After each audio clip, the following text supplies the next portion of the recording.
Ready to master CMake, the cross-platform build system that simplifies software development. Let's start by downloading CMake. Visit cmake.org, head to the Downloads section, and grab the installer for your operating system.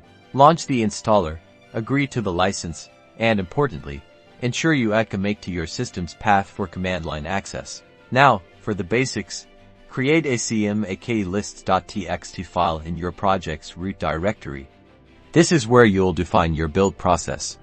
Start with the minimum CMake version required. Next, use the project command to give your project a name.